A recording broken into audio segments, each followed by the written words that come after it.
quem é vivo sempre aparece. É nóis.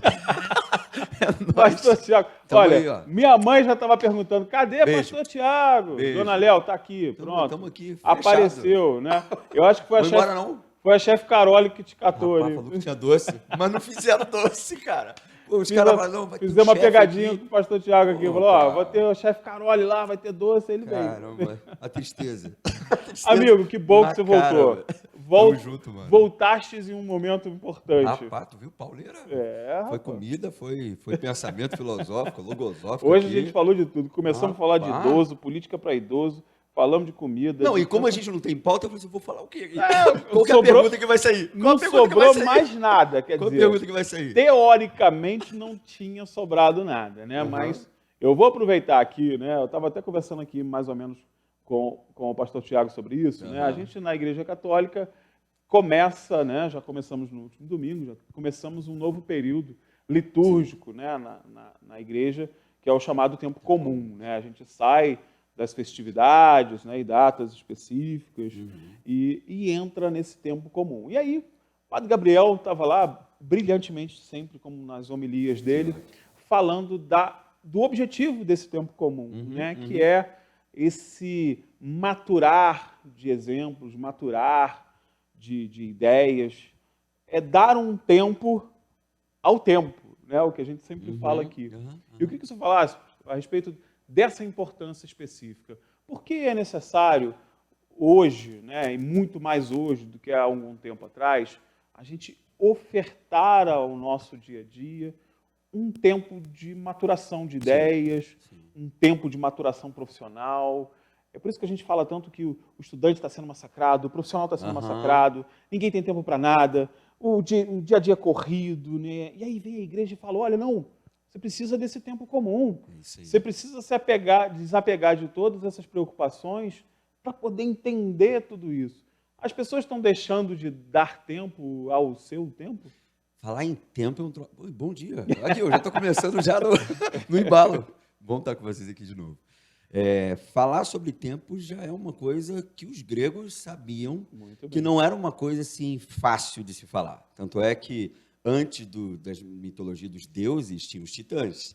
E um dos titãs lá era o Cronos. Então, a ideia é, o Cronos recebeu uma profecia, vai se alimentar dos filhos. E aí pega Poseidon, se alimenta, pega Hades, se alimenta, daqui a pouco Zeus, que era mais esperto, e aí ele não consegue, e aí vence o titã Cronos.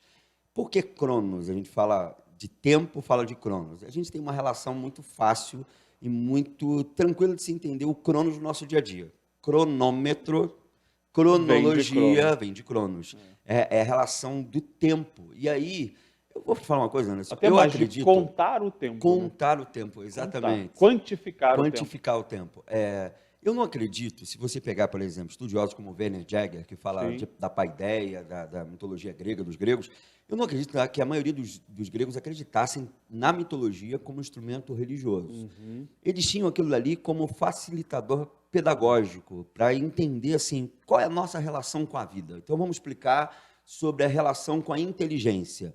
Bom, Hércules... mas Hércules não é o da força? Não, mas vai ler os 12 trabalhos de Hércules, ele não vence pela muito força. Mais inteligência é pela do que inteligência. Força, claro. Então, a ideia do Cronos, do vencer o titã Cronos, prova para a gente que a gente tem uma batalha muito grande, muito profunda com o tempo.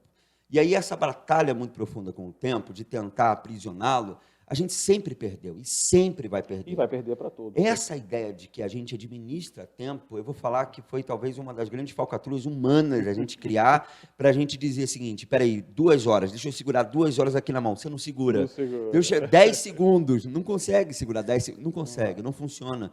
Porque se você segura, vamos falar de 10 segundos, você fala o seguinte, agora 10 segundos meditativo, interiorizando, daqui a pouco você ouve, mãe, já acabou, já não tem mais 10 segundos. Não tem mais essa história. Já era. Então você não administra tempo. Não tem como. O que a gente administra são prioridades e estas sim, a gente lança dentro do tempo que é voraz, que quer se alimentar da gente, quer engolir a gente, tal como Cronos queria engolir seus filhos. Essa relação com o tempo, e aí a igreja entra nesse trajeto do tempo comum, é a relação de tudo que eu já rememorei, Quaresma, Pentecoste, tudo isso, Páscoa, tudo isso que foi aqui para trás. Qual é a relação efetiva disso com a minha humanidade, com o meu viver cotidiano. Sabe por quê? Porque seja na confissão cristã, ou não só confissão cristã, na religião que for, as festas e os momentos litúrgicos sempre foram muito mais do que um engessamento ritualístico. Verdade. Sempre foi uma questão tipo, é um símbolo que sinaliza para alguma coisa, sinaliza para você pensar em alguma coisa. Por exemplo, você chega na catedral, e a gente tem aqui perto a Catedral de Petrópolis, você vai ver lá os vitrais da catedral, como também você vai ver as fotos, ou melhor, os quadros com a Via Sacra. Na Via Sacra, sim. Lutero dizia uma coisa muito interessante, que infelizmente a reforma protestante calvinista retirou, que foi o quê? A reforma calvinista pelou a igreja. A igreja tem uma estrutura que é limpa, vamos dizer Não o seguinte, simbólica. não simbólica. E o símbolo é facilitador de entendimento. O Lutero vai dizer para a gente que a ideia da Bíblia pálpebra, ou seja, você Ver a Bíblia. você enxergar aquilo dali, aquilo faz sentido para você. E é essa ideia que a gente faz, às vezes, como protestante, na igreja evangélica, no culto infantil, de mostrar uma historinha, isso, aquilo. E aquilo facilita a criança. Mas só que aquilo facilita a criança, mas facilita o ser na idade que for, na faixa etária que for. A Bíblia, pálpebra ou a imagem, o símbolo é necessário. Então, os eventos litúrgicos, o ritual que é feito, o momento das festividades, para que isso tudo? É simplesmente para eu ir numa festa e comer um bom arroz doce? Ou ir para uma festa, é Páscoa, e aí eu paro, olho para tudo aquilo, mas eu estou pensando no chocolate? Qual é a ideia disso? E aí esse tempo comum faz a gente rememorar aquela capacidade, e aí eu vou falar que é a capacidade nietzschiana, porque é a maneira como ele diz, é a capacidade que a gente perdeu, falando de pensamento, de ruminar ideias, que é uma questão de animal, de um animal que come, como uma vaca que come aquilo e depois, ou o camelo, que é mais ainda, come, é um absurdo, e depois rumina. A gente precisa ruminar ideias. O problema da gente é que a gente não vive, a gente sobrevive. A gente não administra prioridades, a gente não lança. Desculpa dizer uma coisa, mas às vezes a gente diz, eu estou trabalhando muito, não tenho tempo para minha família, eu tenho que botar comida na casa. E não tenho tempo, não tive como dar atenção para minha filha, não tive como dar atenção à minha mulher, para o meu esposo, não tive tempo, não tive como. Assim, não é que você não teve tempo, é porque você não priorizou aquilo como algo importante. Verdade. Porque vai ver essa pessoa de concurso, pessoa que vai fazer faculdade de medicina, por exemplo, o camarada vai estudar horrores. Eu vejo, às vezes, jovens que eu conheço, que 3 horas da madrugada, ele colocou lá, lógico que eu não estou acordado 3 horas da madrugada, mas aí quando eu vejo de manhã, está lá, 3 horas da madrugada, ele estudando absurdo, que ele quer passar numa prova. Então, assim, esse estudar um absurdo é porque ele priorizou, ele enumerou, ele elencou, aquilo dali é prioridade para mim. Então, assim, quando você prioriza algo, você acha tempo para aquele algo, e aquele algo é tido como importante para você. Portanto, não importa a hora, eu cheguei em casa e eu vou olhar para os meus filhos. Eu cheguei em casa, eu preciso olhar para minha esposa. Eu preciso atender uma demanda que é uma demanda necessária para viver e não apenas sobreviver. Infelizmente, a gente não lida com o tempo de maneira coerente. E aí, é interessante que antes da teologia, os gregos utilizavam a palavra kairos. A gente, se você for perguntar, talvez, num circuito cristão, vai dizer kairos é tempo de Deus, de maneira definitiva e reducionista. Mas para o grego ele vai dizer, não, o kairos é um instante. E a ideia de instante é algo que você vive no tempo que deve ser vivido, com a intensidade que deve ser vivida. Não é à toa que algo como hoje é chamado de presente. Eu te dou um presente. Então, é Deus dizendo o seguinte, assim, vamos comparar dessa maneira? Deus diz assim, eu te dei algo e parece que você não está usando. Bom, então não está usando como deveria. Como deveria. Você não está usando do jeito que seria legal. Você não está usando o presente que eu te dei. E aí tem gente estacionada no passado com a bola de prisioneiro que não consegue avançar, ou gente eternamente num futuro que é um futuro inatingível, porque se não há um presente bem vivido, o futuro não se substancializa. Então é louca a nossa relação com o tempo. A ideia do tempo é tão preciosa que a teologia, a filosofia, a sociologia, ela tenta dizer, tenta falar. Talvez um dos caras do século passado que tentou melhor falar sobre isso foi Heidegger, escrevendo Ser e Tempo, para dizer que o ser só existe como ser dentro de uma temporalidade, e dizendo, você só é ser como ser no mundo, Você só se reconhece no seu instante se você se reconhecer como ser para a morte, ou seja, diante da sua finitude, e aí você se agarra a um momento, por exemplo, aqui agora eu preciso estar presente. Eu não posso estar com o meu pensamento na morte da bezerra. Eu tenho que estar aqui presente, porque senão eu posso deixar de ter um aspecto qualitativo de um papo, de uma conversa, de um diálogo. E eu preciso me entender finito, porque eu posso sair daqui e morrer. E aí eu perder esse encantamento e às vezes do se fazer no outro. Não entender especificamente o que é aquele momento. Exato. Né? Eu lembrei agora da passagem, né, Jesus pergunta aos apóstolos, né, quem eu sou para vocês. Exatamente. E é uma questão presencial, foi ótimo você falar isso. Porque não é uma questão teológica, não é uma questão assim, não, de forma diga aí, não. qual é o seu fundamento cristocêntrico, cristológico. Não, ele está perguntando, o que eu sou para você? O que eu sou para você? Qual é a tua relação? Como é que você me vê? Aí, olha, foi fenomenal essa tua fala, sabe por quê? Porque o fundamento que os apóstolos respondem inicialmente é cristológico, ou seja, é teológico no seguinte sentido, de que, não, dizem que o Senhor é um dos profetas.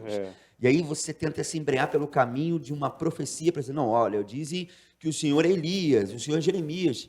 Não, para você. Para você. Na presença. E aí vem outro falando, dizem que você e aí, né, João Batista. Né? Exato. Não é isso que eu estou perguntando. Aí né? Pedro para e fala assim, não, peraí. Respira fundo, presenciou, o Espírito vem nele e ele diz, tu és o Cristo, o Filho de Deus. Tu és o ungido, tu és o esperado, tu és o amado da minha alma, aquele que eu esperava. Mas aí se não tem esse tempo de Pedro, né? Se não tem. Como é que você vai chegar? Você não chega. À essência. Exato. Por isso que a maioria de nós sobrevive, porque não presencia o presente. Doido isso, né? Mas não presencia o presente. Não está onde deve estar. E às vezes, assim, vou te falar, minimamente, uma coisa mínima. A gente vai prolongando, olha agora. Olha Sem problema não, vamos embora. Daqui a pouco é jantar. Daqui a pouco é. Tem um pensador, um monge budista chamado Thich Han. Ele fala sobre a mente alerta e ele diz o seguinte, muitas vezes assim, você está tomando o seu cafezinho, tome o seu cafezinho. Não tome o seu cafezinho e veja a televisão. Não tome o seu cafezinho. Sabe por quê? Né? Parece doido essa ideia, mas a seguinte questão da mente ali, fixa naquele momento, naquela situação. Porque quando você está tomando o seu cafezinho, aquele cafezinho ali se torna um divisor para um próximo café.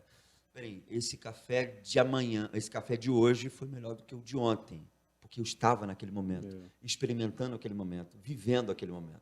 A gente passa vivendo relações, e relações que são relações, às vezes, manipuladoras e opressivas, porque eu não fiz o balanço da anterior. Eu não vivi a anterior. Eu sobrevivi. Eu estava ali, mas é aquela história, desculpa essa terminologia, mas era uma missa de corpo não presente.